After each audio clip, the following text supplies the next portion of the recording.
마태복음 26장 17절에서 29절 말씀 한 목소리로 같이 읽겠습니다.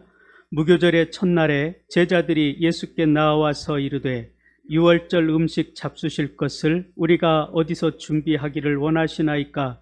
이르시되 성한 아무에게 가서 이르되 선생님 말씀이 내 때가 가까이 왔으니 내 제자들과 함께 유월절을 내 집에서 지키겠다 하시더라 하라 하시니 제자들이 예수께서 시키신 대로 하여 유월절을 준비하였더라. 저물 때에 예수께서 12 제자와 함께 앉으셨더니 그들이 먹을 때에 이르시되 내가 진실로 너희에게 이르노니 너희 중에 한 사람이 나를 팔리라 하시니 그들이 몹시 근심하여 각각 여짜오되 주여 나는 아니지요. 대답하여 이르시되 나와 함께 그릇에 손을 넣는 그가 나를 팔리라. 인자는 자기에 대하여 기록된 대로 가거니와 인자를 파는 그 사람에게는 화가 있으리로다. 그 사람은 차라리 태어나지 아니하였더라면 제게 좋을 뻔하였느니라. 예수를 파는 유다가 대답하여 이르되 랍비여 나는 아니지요. 대답하시되 내가 말하였도다 하시니라. 그들이 먹을 때에 예수께서 떡을 가지사 축복하시고 떼어 제자들에게 주시며 이르시되 받아서 먹으라. 이것은 내 몸이니라 하시고 또 잔을 가지사 감사 기도하시고 그들에게 주시며 이르시되 너희가 다 이것을 마시라. 이것은 죄사함을 얻게 하려고 많은 사람을 위하여 흘리는 바 나의 피 곧 언약의 피니라. 그러나 너희에게 이르노니 내가 포도나무에서 난 것을 이제부터 내 아버지의 나라에서 새 것으로 너희와 함께 마시는 날까지 마시지 아니하리라 하시니라. 아멘. 오늘 주님께서는 참으로 안타까운 말씀을 하십니다. 너희 중에 한 사람이 나를 팔리라. 예수님께서 예루살렘에 입성하실 때에 예수님을 보고 많은 사람들이 그렇게 환호했습니다. 그러나 그 사람들이 불과 며칠 만에 예수를 십자가에 못 박으라 소리 지릅니다. 저주하고 조롱합니다. 살인자 바라바를 놔주고 예수를 십자가에 못 박으라고 소리 지릅니다. 그 이유는 자신들이 요구하는 것을 자신들의 필요를 채워주지 않으셨기 때문에 그렇습니다. 오늘 본문 말씀에서는 예수님께서 십자가의 죽음을 앞두고 제자들과 함께 마지막 식사를 하시는 내용입니다. 제자들은 그 누구도 오늘의 만찬이 마지막인 것을 알지 못했을 것입니다. 상상조차 하지 못했을 것입니다. 오늘 우리도 마찬가지죠. 우리의 종말도 우리가 생각하지 못할 때에 우리에게 다가오게 될 것입니다. 오늘 말씀의 때는 유월절이라 그랬습니다. 유월절은 유대인들의 최대 명절입니다. 하나님께서 애굽에서 430년 동안 종살이 할 때에 그들을 자유의 몸으로 구원해 주신 축복의 날입니다. 구원의 날을 기념하는 날입니다. 하나님께서 인류의 구원을 계획하시고 2000년 전에 예수님을 또 이 땅에 보내주셨습니다. 그래서 우리는 인류 역사의 시간을 구분할 때 예수 그리스도를 기준으로 하고 있습니다. 예수님이 오시기 전을 기원전이라고 합니다. 예수님이 오신 후를 서기라고 이야기합니다. 그래서 오늘 우리는 서기 2021년을 살아가고 있는 거죠. 이스라엘 민족에게 유월절이란 그 어떤 절기보다 중요한 절기입니다. 그래서 그들은 유월절 절기 행사를 철저하게 준비를 했습니다. 출애굽기 12장에 보면 어떻게 유월절을 준비해야 되는지를 구체적으로 자세히 가르쳐주고 있습니다. 먼저 흠없는 1년 된 어린 양을 준비해야 됩니다. 무교병이라고 하는 누룩을 넣지 않고 만든 빵과 그리고 쓴 나물, 이것을 준비해야 됩니다. 그리고 부패를 상징하는 모든 발효식품은 집 밖으로 다 내놔야 됩니다. 이렇게 유월절을 준비하고 그들이 유월절을 맞이하게 됩니다. 예수님과 제자들도 오늘 그 유월절을 준비하십니다. 19절에 그러죠. 제자들이 예수께서 시키신 대로 하여 유월절을 준비하였더라. 이렇게 모든 준비가 끝나고 해가 질 때 예수님과 12 제자가 함께 앉아서 기쁜 마음으로 유월절 잔치를 시작합니다. 함께 음식을 먹으며 즐겁게 보내고 있을 때에 예수님께서 충격적인 말씀을 하십니다. 21절의 말씀이죠. 그들이 먹을 때에 이르시되 내가 진실로 너희에게 이르노니 너희 중에 한 사람이 나를 팔리라. 상상을 해보십시오. 잔치상을 차려놓고 식사를 하고 있는데 예수님께서 하시는 말씀이 너희 중에 한 사람이 나를 팔리라. 요한복음에서는 이 사실을 아주 보다 실감나게 표현을 해주고 있습니다. 요한복음 13장 21절부터 30절의 말씀이 그렇게 표현을 해주고 있는데요. 제가 쭉 한번 읽어보겠습니다. 예수께서는 이렇게 말씀하시고 나서 심령으로 몹시 괴로워하며 말씀하셨습니다. 내가 진실로 너희에게 말한다. 너희 중 하나가 나를 배반할 것이다. 제자들은 자기들 중 누구를 말씀하시는지 몰라 당황해하며 서로 쳐다보았습니다. 제자 중 하나인 예수께서 사랑하시는 제자가 예수 곁에 기대어 앉아 있었습니다. 시몬 베드로가 그 제자에게 손짓하며 누구를 두고 하는 말씀인지 여쭈어보라고 했습니다. 그는 예수의 품에 기대어 물었습니다. 주여, 그가 누구입니까?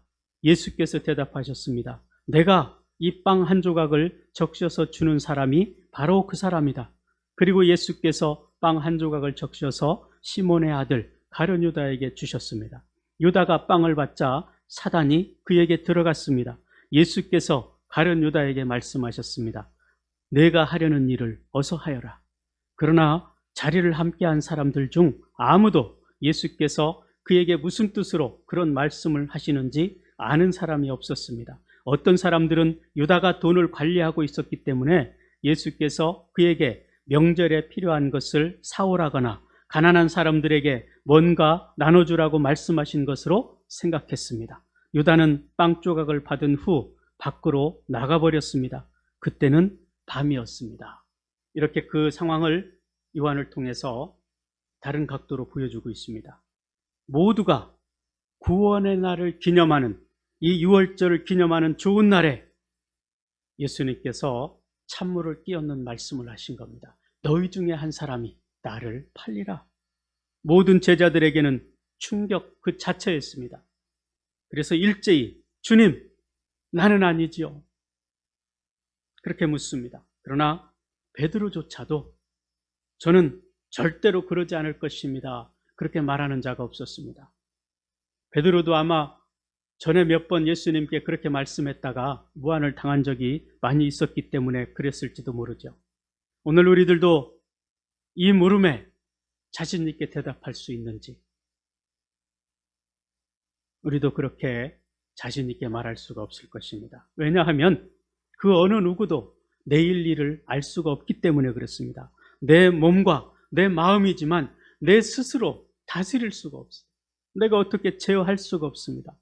그렇기 때문에 우리는 성령을 의지하는 삶을 살지 않으면 우리가 우리의 믿음을 제대로 지켜갈 수 없다는 것입니다. 하나님께서는 우리의 연약함을 아시기 때문에 성령님을 이 땅에 보내주셨습니다. 그렇기 때문에 우리는 성령께서 내 생각과 마음을 다스릴 수 있도록 우리를 하나님께 내어놓아야 될 것입니다. 로마서 8장 26절에서 그렇게 고백합니다. 성령께서도 우리의 연약함을 도와주십니다. 우리는 마땅히 무엇을 기도해야 할지 알지 못하지만 오직 성령께서 친히 말로 할 수 없는 탄식으로 우리를 위해 간구하십니다. 마음을 살피시는 분께서 성령의 생각이 무엇인지 아십니다. 이는 성령께서 하나님의 뜻을 따라 성도를 위해 간구하시기 때문입니다. 우리는 하나님을 사랑하는 사람들, 곧 그분의 뜻을 따라 부르심을 받은 사람들에게는 모든 것이 합력해 선을 이루는 줄을 압니다. 오직 성령께서 친히 말할 수 없는 탄식으로 우리를 위하여 간구하십니다. 우리의 연약함을 너무도 잘 알고 계시기 때문에 성령 하나님께서 우리 가운데 오셔서 우리를 인도해 주시기를 원하시고 계신다는 것이죠. 우리가 그렇습니다. 아무리 맛있는 음식이라도 상온에 보관하면 부패하기 때문에 오래 둘 수가 없습니다. 오랫동안 맛있게 먹기를 원하면 그 음식을 냉장고에 넣어서 보관해야 되죠. 마찬가지입니다. 우리가 말할 수 없는 탄식으로 우리를 위해 간구하시는 성령 하나님을 의지하지 않으면 우리가 우리의 믿음을 지켜갈 수가 없습니다. 우리의 마음이 부패해서 가룟 유다처럼 물질과 돈에 눈이 어두워져서 예수님을 팔 수도 있기 때문에 그렇습니다. 아니, 우리는 그렇게 살고 있습니다. 잠시의 쾌락에 빠져서 주님을 외면하고 살아가는 것이 그것이라는 거죠. 주님의 일보다 세상 일에 빠져 살아가는 것이 바로 예수님을 파는 것입니다. 그 중심에는 항상 돈이 있습니다. 돈이 권력이 되어버렸죠. 그 돈의 권력 앞에 얼마나 많이 무릎을 꿇고 살아가는지 모릅니다. 그러나 예수님께서는 제자 중 하나가 배신할 것이라는 이 무거운 말씀으로 이 유월절 잔치를 시작하셨지만 마음이 무거워진 그 제자들에게 은혜로운 만찬을 베풀어 주시고 계십니다. 그것이 성찬입니다. 우리가 주일에 성찬 예식을 행했습니다. 이 성찬은 주님께서 제정하신 은혜의 방편입니다. 성찬을 통해서 하나님의 축복이 흘러간다는 사실이죠. 성도들은 말씀과 기도 그리고 성찬을 통해서 하나님의 은혜를 받게 됩니다. 그 성찬이 진정한 은혜의 방편이 되려면 그 의미를 이해를 해야 되겠죠. 그 의미를 우리가 바로 알고 참여해야 그것이 우리에게 진정한 은혜가 될 것입니다. 예수님을 가르쳐서 유월절 어린 양이라고 합니다. 유월절의 어린 양은 이스라엘이 출애굽할 때 하나님께서 애굽의 10재앙을 내렸습니다. 그 마지막 재앙이 장자의 죽음이요. 자식이든지 짐승이든지 맨 처음 난 것들은 다 죽음을 당했습니다. 그러나 이스라엘 백성들에게 명령했습니다. 어린 양을 잡아서 그 양의 피를 기둥과 임방에 바르라 했습니다. 이스라엘 백성들은 그 말씀을 따라서 양을 잡아서 집안에 이 기둥하고 임방에 피를 바른 거예요. 죽음의 사자가 그 피를 보고 그 집은 넘어갔다 했습니다. 예수님께서는 그렇게 우리를 위해서 어린 양이 되셔서 십자가에 못 박혀 죽으셨다는 사실이죠. 그러나 우리가 간과해서는 안 될 것이 있습니다. 예수님께서 당신의 그 살과 피를 찢으실 때가 언제였냐는 거죠. 로마서 8장 5절에 보면 그때를 그렇게 말씀하고 있습니다. 그러나 우리가 아직 죄인 되었을 때 그리스도께서 우리를 위해 죽으심으로 하나님께서는 우리에 대한 그분의 사랑을 확증하셨습니다. 내가 아직 여전히 죄를 짓고 있는 그 순간에 하나님께서는 독생자 예수 그리스도를 십자가에 못 박혀 죽게 하셨다는 것입니다. 예수님께서 나를 대신해서 죽으신 그 시점이 우리가 주님께 어떤 실적을 올리고 공로를 쌓아서가 아니고 여전히 내가 주님을 부인하고 있을 그 순간에 주님께서 나를 위해서 십자가를 치셨다는 사실입니다. 지금 제자들 역시 마찬가지죠. 특히 가룟 유다는 예수님과 함께 식사를 하면서도 마음속에는 이미 예수님을 팔려는 생각을 가지고 있었습니다. 그 시작이 언제부터였는가?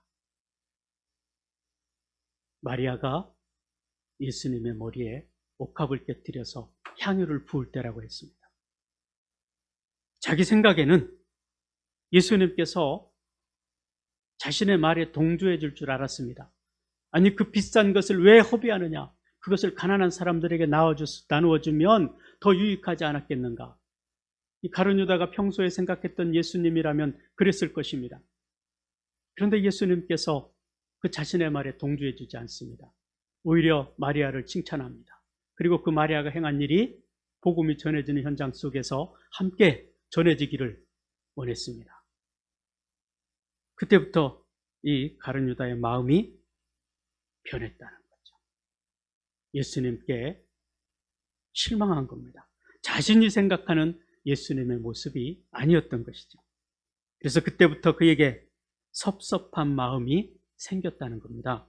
바로 그때 사단이 그에게 예수를 팔려는 생각을 넣어주었다 그랬습니다. 요한복음에서 함께 우리가 아까 보았죠. 타이밍이 기가 막힙니다. 섭섭한 마음이 생겼을 때 사단이 그에게 예수님을 팔려는 마음을 넣어주었다느냐. 사람이 언제 배신을 합니까? 자신의 이익에 소망이 끊어졌을 때. 내가 뭔가를 원했는데, 이 세상에서는 그렇죠. 사람과 사람과의 관계를 맺습니다. 계약을 맺습니다. 그러나 그 계약과 관계가 끊어졌을 때 배신을 하게 돼요. 가룟 유다는 더 이상 예수님으로부터 자신의 필요를 채울 수 없다고 판단한 것 같습니다. 이스라엘 백성들도 종려주일에 예수님이 자신들을 구원해 줄 메시아라고 생각했습니다. 그래서 겉옷을 땅에 펴고 예수님이 오는 것을 환호했습니다. 종려나무 가지를 흔들며 예수님이 지나가시는 길에 환호했습니다.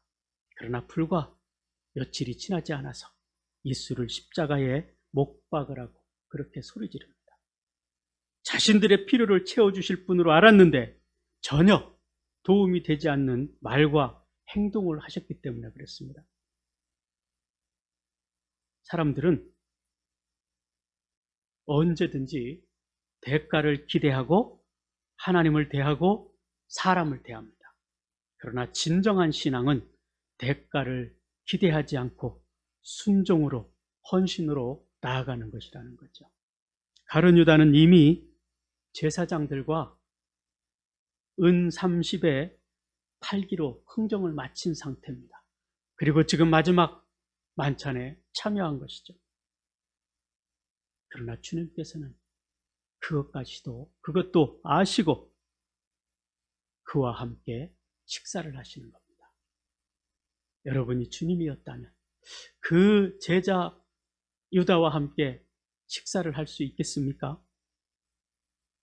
3년 동안 가르쳤던 제자로부터 배신을 당합니다. 피가 거꾸로 솟고 구토가 나올 만큼 고통스러운 상황이지만 주님께서는 끝까지 인내하시고 그에게 회개할 기회를 주셨습니다. 그가 누구인지 말하지 않았어요. 그리고 이 마지막에 최후의 만찬 때 한마디로 이야기하십니다. 그러면 우리가 여기서 생각해 볼 부분이 있습니다. 가룟 유다는 이 구속사 속에서 희생양인가? 이 질문을 이해하기 위해서는 우리가 하나님의 예정과 인간의 자유의지에 대해서 알아야 되죠. 가룟 유다의 이야기 속에는 하나님의 예정과 인간의 자유의지가 서로 부딪히며 나타나고 있습니다. 가룟 유다는 하나님의 예정에 의해서 예수님을 팔 수밖에 없었던 건지 아니면 그가 돌이킬 수 있는 기회가 있었던 것은 아닌지 이 두 상황에서 갈등하게 되는 거죠. 요한복음 6장에서 가룟 유다에 대한 첫 번째 언급이 나옵니다. 예수님께서 오병이어의 기적을 일으켰습니다. 그러자 많은 사람들이 예수님을 왕으로 세우려고 합니다. 그때 예수님께서 그들의 낯을 피해서 한적한 곳으로 피하셨습니다. 그리고 그 다음날 다시 수많은 사람들이 예수님을 찾아 나왔습니다. 예수님께 말씀을 들었습니다. 그때 예수님께서 말씀을 하셨어요. 그들이 원하는 답은 그거였습니다. 내가 이 한 몸 바쳐서 이 나라를 위해서 충성하고 헌신하겠습니다. 대선 출정식을 하기를 원했는데 예수님께서 하시는 말씀은 내가 생명의 떡이고 이 떡을 먹으면 영생하리라 그거였어요. 놀라운 일이 벌어졌습니다.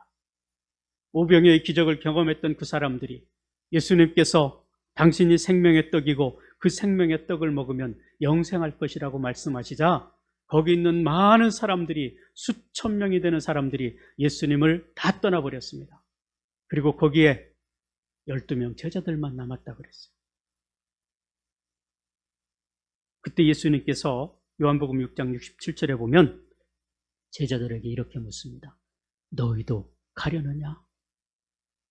그때 베드로가 대답합니다. 주여, 영생의 말씀이 주께 있사오니 우리가 누구에게로 가오리까? 수제자다운 대답을 하죠. 그러자 주님께서 그렇게 말씀하셨습니다. 내가 너희 12를 택하지 아니하였느냐? 그러나 너희 중에 한 사람은 마귀니라. 놀라운 이야기를 또 하셨어요. 이 말씀을 들었을 때만 해도 가룟 유다가 그것이 자기를 가르쳤다고 상상도 하지 못했을 것입니다. 감히 생각도 하지 못했을 것입니다. 왜냐하면 자신도 예수를 팔려는 생각을 그때는 갖지를 않았기 때문에 그렇죠. 그러나 예수님께서 이런 말씀을 하신 이유가 있어요. 모든 사람이 그 예수님을 떠난 상황에서 가룟 유다를 포함한 다른 모든 제자들도 그런 생각을 했을 것입니다. 많은 사람들이 그렇게 예수님께 기대했던 것이 한순간에 무너졌을 때 예수님을 떠났어요. 제자들도 별로 다른 생각이 아닙니다. 그래서 예수님이 너희 중 한 사람은 마귀니라 그렇게 말씀하신 거예요. 그렇게 시간이 흘러서 마리아가 예수님의 머리에 향유를 부은 사건이 벌어집니다. 한편에서는 예수님을 향한 핍박과 예수님을 잡아 죽이려는 음모가 일어났습니다. 또 한편에서는 예수님을 향한 이 사랑과 섬김이 일어났습니다. 바로 그때 가룟 유다가 등장해요. 요한복음 12장 5절에 보면 이 향유를 어찌하여 300데나리온에 팔아 가난한 자들에게 주지 아니하였느냐. 지금 가룟 유다가 이 마리아가 가지고 있는 옥합이 얼마인지를 정확하게 계산하고 있다는 거예요. 300데나리온이라고 정확하게 이야기합니다. 그가 재정을 담당한 사람으로서 그 비싼 향유를 아무리 예수님이지만 예수님의 머리에 붓는 것은 이건 허비라고 생각하실 것입니다. 물론 그의 입장에서 합리적인 생각이라고 봤을 수도 있어요. 그것이 그동안 예수님께서 살아오신 정신과도 맞다고 생각했을 것입니다. 그런데 예수님이 이 마리아를 오히려 칭찬하는 거예요.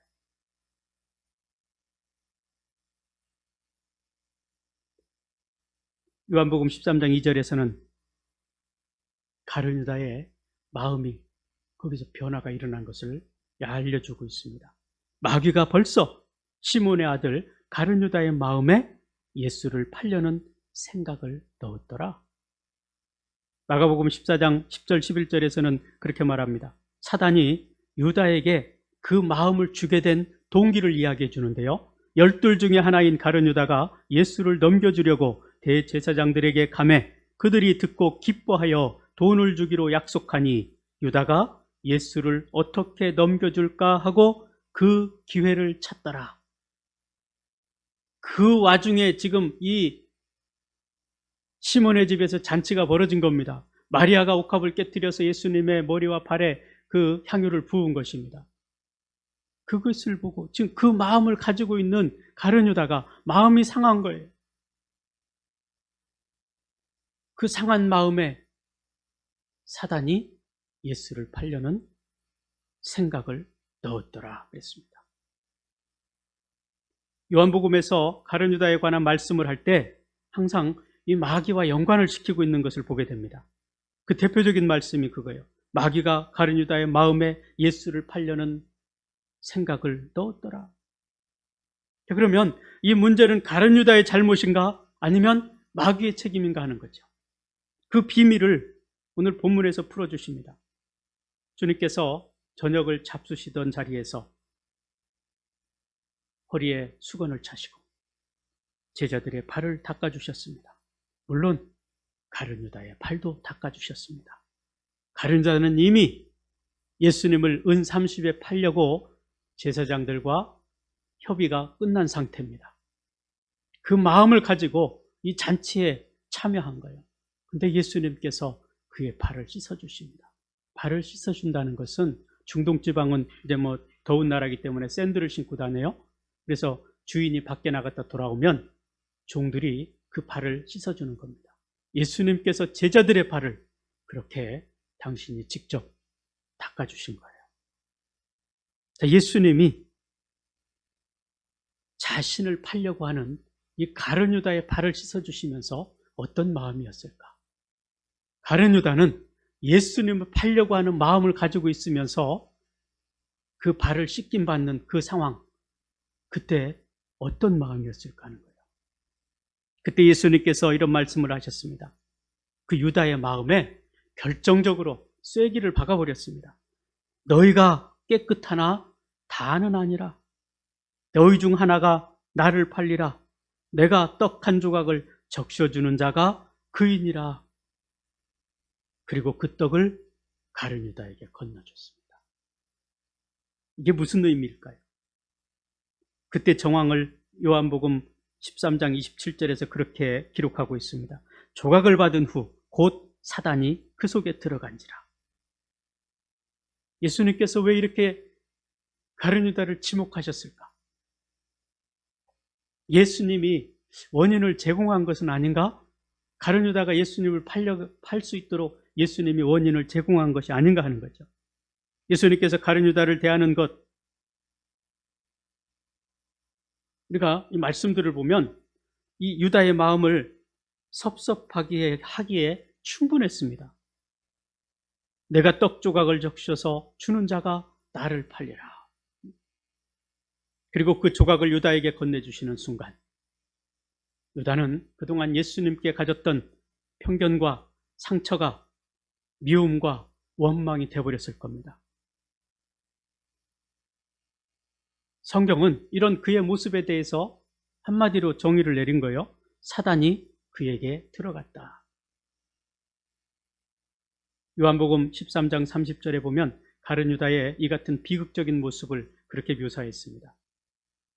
유다가 그 조각을 받고 곧 나가니 밤이라라. 요한복음을 시작하면서 예수님이 빛으로 오셨다고 했습니다. 빛이 어두움에 비치면 어두움이 물러가는데 거기 빛이 어두움에 비쳤지만 어두움이 깨닫지 못했다, 그렇게 이야기하고 있어요. 그리고 제자들이 빛이신 예수님을 알게 되었습니다.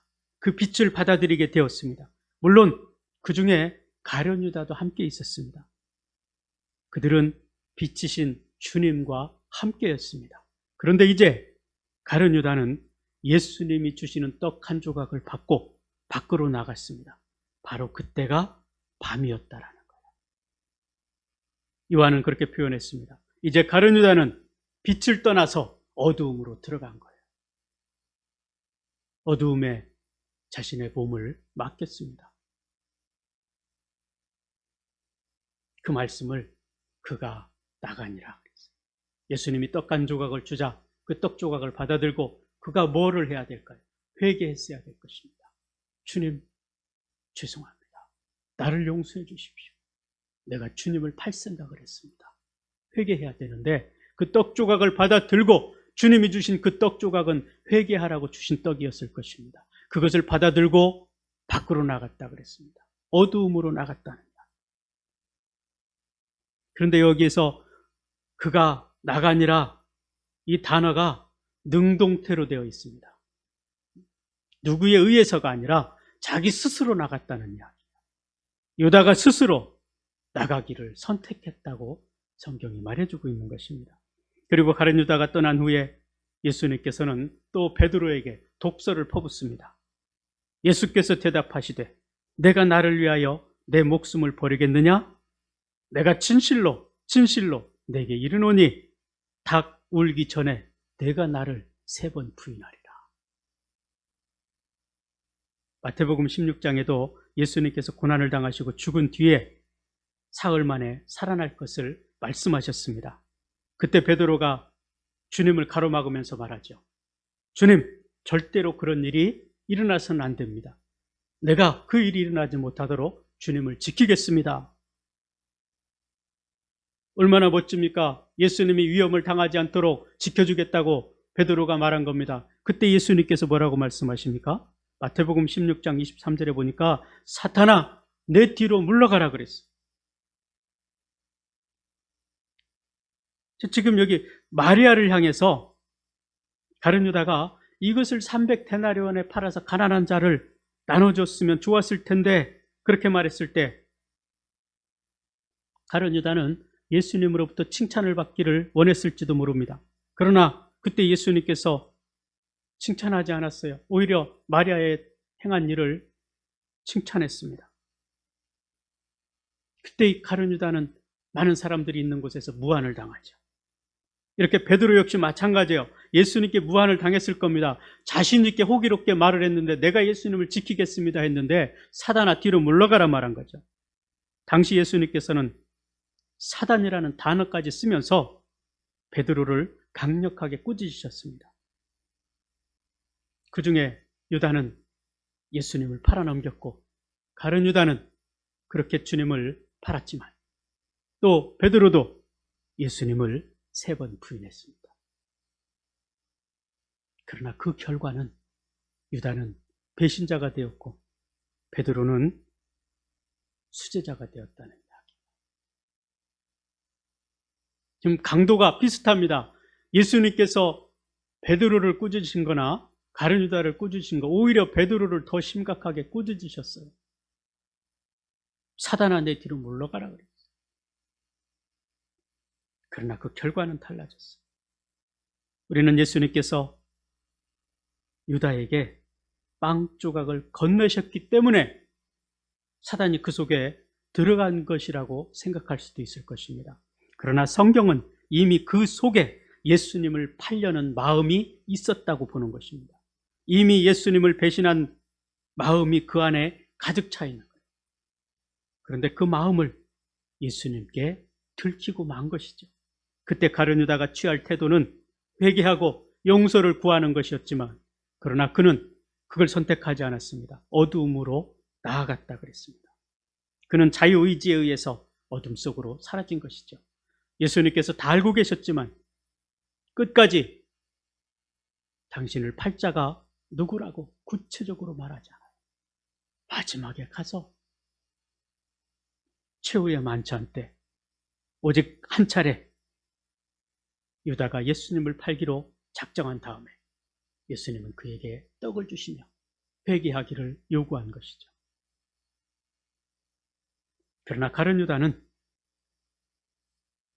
오히려 예수님께서 인내하시고 긍휼을 베푸셨지만 반발하며 어두움을 향해 뛰쳐나갔다 그랬습니다. 이 가룟 유다의 실패의 원인이 어디 있을까요? 요한복음 6장에서 우리는 그 단서를 찾아볼 수 있습니다. 예수님께서 내가 곧 생명의 떡이다 그렇게 말씀하셨을 때 사람들은 그 의미를 깨닫지 못했습니다. 그래서 다 떠나버렸습니다. 가룟 유다도 그 의미를 알지 못했습니다. 말씀을 통해서 그의 믿음이 성장하지 못하고 있었다는 거예요. 예수를 믿고 따라가지만 예수님이 하시는 말씀이 무슨 말씀인지 몰랐다는 이야기입니다. 바로 그 자리에 베드로도 함께 있었어요.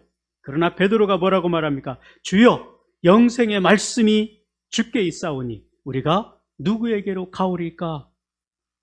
가룟 유다와 베드로가 같은 자리에 있었지만 한 사람은 주님의 말씀을 받고 이해했습니다. 받아들였습니다. 그러나 또 한 사람은 그 말씀이 무슨 의미인지조차 알지 못했다는 이야기입니다.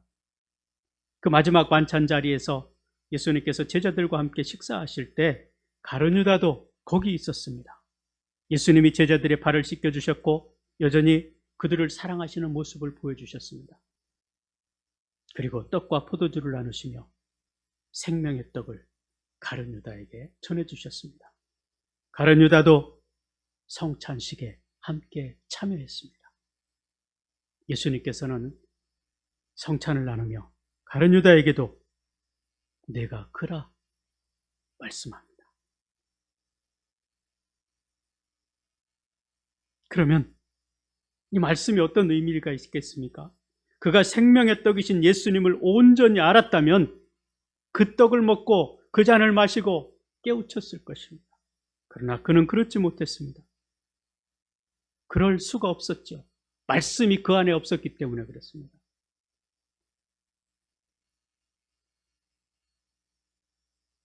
우리 기독교의 교리서인 이 하이델베르그 교리문답에 믿음이 어디서 오는가 이 질문이 있습니다. 그 답변이 거룩한 말씀을 들음으로 믿음이 창조되고 성례전을 통해 그 믿음이 확정된다 그랬습니다. 하나님의 말씀을 듣고 묵상함으로 믿음이 창조된다 그랬어요.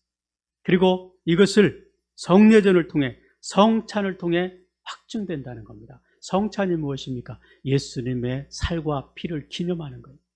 우리가 성찬을 떡을 먹으며 이것이 나를 위해 흘리신 예수님의 살이라, 잔을 들며 이것이 나를 위해 흘리신 예수님의 피라, 이거를 안다면 우리의 말씀이 그 행위를 통해서 믿음으로 드러난다는 거죠. 요한복음 13장 31절에서 그렇게 말씀합니다. 예수께서 이르시되 지금 인자가 영광을 받았고 하나님도 인자로 말미암아 영광을 받으셨도다. 지금 가룟 유다가 예수님을 팔려고 작정을 하고 밖으로 어둠 속으로 뛰쳐나갔습니다. 그런데 그가 이렇게 결단하고 나가자 예수님께서 하신 말씀이에요. 지금 인자가 영광을 받았다. 이제 십자가 죽음이 확정되었다라는 의미예요. 가룟 유다가 예수님을 팔려고 작정했고 그래서 나갔는데 예수님께서는 그것을 인자가 영광을 받았다고 표현합니다. 십자가 죽음이 확정되었다고 표현합니다. 이 말씀은 예수님의 죽음이 반드시 가룟 유다로부터 시작될 필요는 없었습니다. 누군가 그 일을 했을 것입니다. 구약에도 보면 하나님의 백성들을 지키시기 위해서 아수르라든지 로마라든지 다른 여러 주변 나라들을, 이방 나라들을 선택하셔서 그들을 통해서 그 일을 하셨습니다. 예수님이 십자가를 지셔야 되는데 굳이 유다일 필요는 없었습니다. 그런데 유다가 그것을 선택한 거예요. 유다가 어둠 속으로 사라진 순간에 그 일이 가룟 유다의 운명으로 확정지어져 버린 거예요.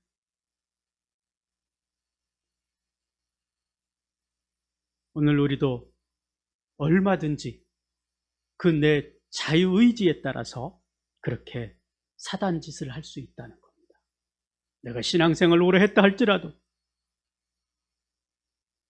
우리는 어느 순간에 그렇게 주님을 부인할 수도 있는 연약한 존재라는 것을 우리가 알아야 돼요. 그래서 그렇게 되지 않도록 기도하라는 것입니다. 우리의 믿음을 신뢰해서는 안 됩니다. 오히려 우리는 언제든지 무너질 수 있고 가룟 유다처럼 예수님을 파는 일에 앞장설 수도 있다라는 거죠. 사단이 가장 좋아하는 단어가 있습니다. 그건 낙심이란 단어예요.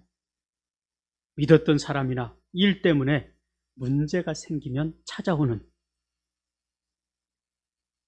그가 바로 낙심이라는 거예요.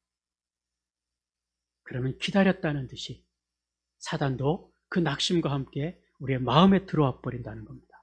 그래서 우리의 믿음을 떨어지게 하고 무너지게 하는 거예요. 하나님을 떠나서 어둠 속으로 들어가게 만드는 겁니다. 가룟 유다가 그랬어요. 그래서 성경은 우리에게 항상 말씀하는 거예요. 우리의 믿음이 떨어지지 않도록 항상 깨어 기도하라 그랬어요. 그리고 주님의 말씀과 친구가 되어서 그 말씀으로 우리의 삶을 채워야 될 것입니다.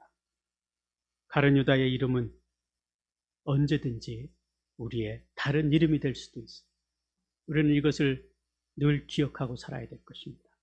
가룟 유다는 불과 며칠 전까지만 해도 자신이 겨우 은 30에 예수님을 팔 거라고 상상도 할 수 없었을 것입니다. 그러나 그는 주님을 배신하기로 선택하고 역사상 가장 유명한 배반자로 낙인이 찍히고 말았습니다. 오늘 우리도 마찬가지예요. 오늘 우리의 문제는 예수님께서 버린 그 물질과 권세, 명예, 그걸 쫓아 살아가는 겁니다. 입으로는 예수님을 말하지만 예수를 팔려는 마음이 항상 우리 안에 존재하고 있다는 겁니다. C.S. 루이스는 그렇게 말했습니다. 우리는 예수 그리스도를 바라보는 동안만 그리스도인이다. 예수 그리스도를 바라보는 동안 주님이 나를 지배하기 때문이다. 우리가 예수님을 바라보는 그 순간에만 그리스도인이라는 거예요. 왜? 그때 주님이 나를 지배하시기 때문에 그렇습니다. 그러나 어둠으로 나가버리면 주님의 지배를 받을 수 없습니다. 세상의 것을 예수 십자가에 다 내려놓고 예수님이 타고 가신 새끼 나귀처럼 주의 사역에 쓰임받기를 우리는 간절히 바라고 그런 주의 제자가 되도록 기도해야 될 것입니다. 오늘도 예수 그리스도의 십자가를 바라보며 주님의 고난에 동참할 수 있는 이 소중한 고난주간 삼을 수 있기를 주님의 이름으로 축복합니다.